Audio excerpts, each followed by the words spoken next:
is Wynter Williamson. I am a communications major at UNC Charlotte, and today I will be doing my speech on pet adoption.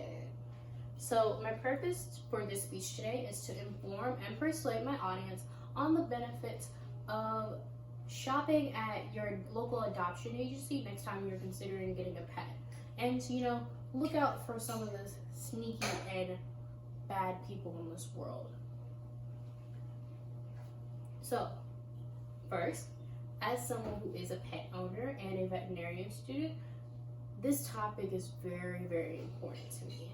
I have been interested in animals since basically I could walk. So this topic kind of holds a dear place in my heart. Okay, so my first point is you give an animal a second chance in a brand new life. 6.5 million animals cycle through the shelter system every year. Just think about that. 6.5 million dogs and cats cycle through this shelter system every year. And 1.5 of those animals, you want to just think about it down the middle. 750,000 dogs and cats a year are euthanized. I just want you to sit on that. Just think of, if you're with your dog or your cat, just think about it. Your dog or your cat, 1.5 million euthanized every year for the crowded and overpopulated animal shelters in this country. When you adopt a dog from one of these shelters, you're contributing to the foundation and the building of a community of people who basically rehabilitated an animal. You gave them a second chance at life. You gave them a new home. It's beautiful for me as someone who's adopted pets multiple times from shelters, who's had friends, family members adopt pets, to give these sad animals just another chance to be happy. You've seen the ASPCA commercials of these dogs and cats who were left in these inhumane conditions, left in the freezing cold with no food, left in houses abandoned. It's just a sad, cruel reality that we just have to live with. But for you to be able to give them a second chance, it's a beautiful, beautiful thing. Second, let's go to something a little bit more cheerful, because that one was a little bit more sad.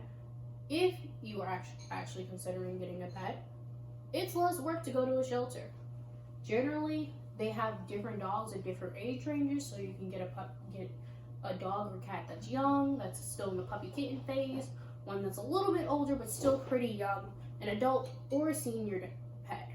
Generally, the older pets are more set in their temperament, so you don't have to go through the crazy puppy phase of them, being super energetic, chewing, biting, ripping, scratching, all of that craziness, because they've already set into their temperaments.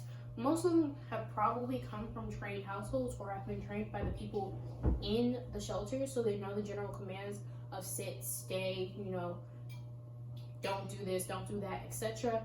And generally they're much calmer than their younger predecessors. So this could be, to some, a con, because you don't want an older dog or cat. Can be a benefit if you don't have the time, energy, or money to be spending on such a rambunctious new addition.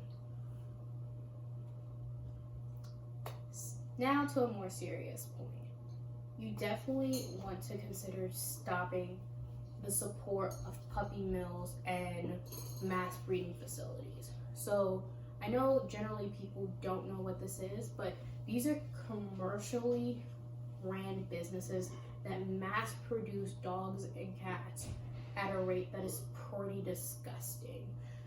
These facilities produce puppies and kittens solely for a profit, and then are sold to your general pet stores that you see, and they're not even given the general basics: proper food, sanitation, hygiene, or socialization. Once the cat or dog is born, they're basically stripped from their mother days after being born to be sold to some pet store.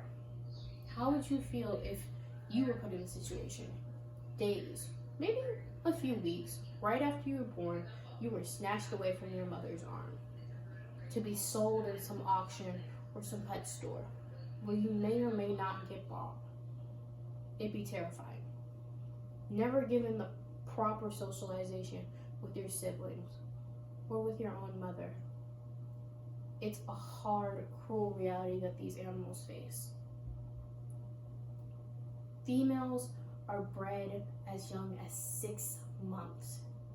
Once they go into heat, they are a hot commodity. They are property. They are bred over and over and over, producing countless litters, no matter their health conditions, no matter the problems that might come from continuing to breed them. And when they're no longer able to breed for profit, they're destroyed. As young as 5 years old, they're murdered, they're killed, they're no longer useful. Around the country, 10,000 puppy mills are still in commission, running this deplorable business. 90% of the dogs and cats you get at your local pet store are from a puppy mill. They're not run through some charitable adoption agency or given by some reputable breeder. They're from these puppy mills. They're not even given proper food and water, let alone hygiene. They're not taken to the vet to get their shots. They're not taken to the vet to get wellness checks, to get deworming, heartworm, rabies. None of this is done for them. And with the continuous support of these businesses, these people do not face the consequences. They don't see what they're doing as wrong. And with the continuous support, they'll keep doing it. When you go to an adoption agency, you show them that this is not okay, and they will be held responsible for it.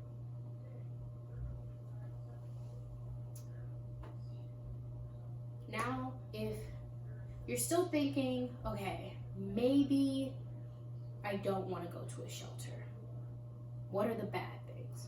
With every good idea, there are some counter arguments. You know what, to be fair, I'm going to give you those counter arguments, or a few that I feel are the most important to know. One, when these animals come into these shelters, the majority of them are mixed breeds. They're the mutts of the bunch.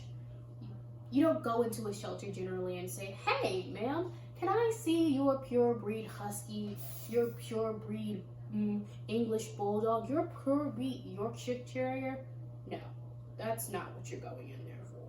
You're going to get you're going to get this dog that could be possibly mixed with Labrador Retriever, American Pit Bull Terrier, maybe even have some Great Dane in there. You don't know what's in this dog. And even someone who has over 20 years of experience, they can't even 100% all the time tell you exactly what lineage or what parentage these dogs come from. So you might be getting some unknown breed of dogs, which does lead into my next point, unknown health concerns. With these different dogs, when you're going through a breeder who breeds maybe 1 or 2 specific breeds of dogs, they're knowledgeable, or generally knowledgeable, on the health risk and diseases that these breeds face. So if you're going through a small breed like a French Bulldog, English Bulldog, maybe a Pug, they all have smushed in faces, as you know. This causes breathing issues. That breeder will be able to tell you the different issues you might face, maybe if you're going to have to get this dog surgery, so on and so forth. So you already know the health risk going into it before you get the dog. With the shelter, you're not exactly given that information. Even less for the dog, but for yourself, depending on what kinds of breeds have gone into these dogs that are being, given out at the shelter, might come with some unknown genetics. I know for some people, they're allergic to pet hair and pet dander, so they have to go for hypoallergenic dogs. Not all dogs come with the hypoallergenic gene. So if you just kind of get a dog that may look like it has might be hypoallergenic and may not, and this may cause a problem for maybe you or a family member who is allergic to dogs. So this could be an issue for not only you, but also for the dog itself. And finally, different temperaments once they're out of the shelter. Most dogs and cats are either fed together or are socialized with many different dogs or cats. So they have gained a little bit of sociability, and it might cause different problems. Like, for instance, dogs that are fed in packs in the shelter generally might have to fight for a little bit more food to make sure they sustain themselves. But when you get them out of the shelter, you may have a pet already at home, or it might just be by themselves. So they might feel possessive over their toys, their food, even you, their owner, just because they feel like if they don't keep you close or keep those things close to them, they'll be taken away, which can cause anxiety, depression in dogs and cats, and could be a real issue for you, the owner, if you like to have them around people or you like to be around people, which are commonly easy fixes but can still be an issue to someone. Or I know for cats, some cats are generally more calm when they're in the shelters, but once you bring them home, they can be really angsty, can start scratching and ripping up couches and everything, or they can go into a clawing phase, and that could be a real issue if you're not comfortable in those kinds of situations. So those are some of the things I definitely want you guys to look out for. But if you're willing to go on this bumpy kind of adventurous ride, I honestly think that adopting from a shelter is one of the best decisions you can make. So in conclusion, adopt. Think about it. It's cheaper than going to a reputable breeder. You would be kind of looking at hundreds if not thousands of dollars when you're paying way less to adopt. You get to save a life. Honestly, that's one of the biggest things I push. You're becoming part of a system of people who are rehabilitating these animals and giving them a second chance at life, and you get to find your new best friend. So want you guys to meet somebody. This right here is Dory. This is one of my roommate's dog cats, and she was adopted. Girly. See? Meet one of your new best friends. So you should definitely go to a shelter. Thank you guys, and hope you guys have a great day. There you go.